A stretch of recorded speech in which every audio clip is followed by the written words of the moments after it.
સુરતના મોટા વરાછા વિસ્તારમાં પેડર રોડ પર ફેમિલી ફન મેરેથોનનું આયોજન કરવામાં આવ્યું હતું। દર વર્ષે આ પ્રકારે સુરત શહેરમાં શિયાળાની સવારે મેરેથોન દોડનું આયોજન કરવામાં આવતું હોય છે। ત્યારે મોટા વરાછા વિસ્તારમાં મેરેથોનમાં તમામ લોકોએ ફેમિલી સાથે ભાગ લીધો હતો। સૌરાષ્ટ્રવાસીઓ મહિલાઓએ મેરેથોનમાં સાડી પહેરીને દોડ્યા હતા અને આ પ્રસંગે શિક્ષણ મંત્રી પ્રફુલ્લ પાનસેરિયા પણ ઉપસ્થિત રહી મેરેથોનને લીલી ઝંડી આપીને પ્રસ્થાન કરાવી હતી।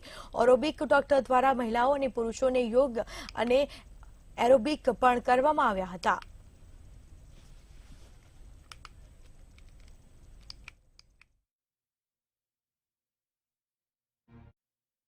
આજ રોજ મોટા વરાછા ખાતે રેવરયુ પરિવાર દ્વારા ફેમિલી મેરાથોન દોડ રાખવામાં આવી છે। દર વર્ષે રાખે ગયા વર્ષે લોકોને હેલ્થ પ્રત્યે જાગૃતતા, વ્યસન મુક્તતા અને તંદુરસ્ત રીતે જીવન જીવવા માટે કસરત અને દોડ, યોગા બધું જ જીવનમાં ખૂબ જરૂરી હોય છે।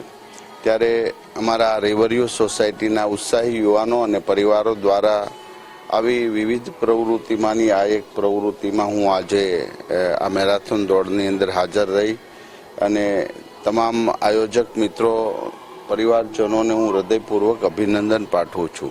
મેરાથોનમાં 5 વર્ષથી લઈને 80 વર્ષ સુધીના બધી જ ઉંમરના લોકોએ પાર્ટિસિપેટ કર્યું હતું, જેમાં બધા જ લોકોએ પોતાને હેલ્થને અવેરનેસ રાખીને પોતાએ આ વસ્તુમાં યોગદાન કર્યું હતું। તો એના માટે ખૂબ ખૂબ થેન્ક યુ જે ઇનિશિયેટિવ લીધું છે રિવર વ્યૂ પેલેસવાળાએ, તો એના માટે એ લોકોને બધાને જ થેન્ક યુ। બધા જ લોકો, બધી જ ઉંમરના લોકો આમાં આવ્યા હતા અને સ્પેશિયલી સાડી પહેરેલા લોકો પણ આમાં આવ્યા હતા અને બધાએ મેરાથોનમાં ભાગ લીધો હતો।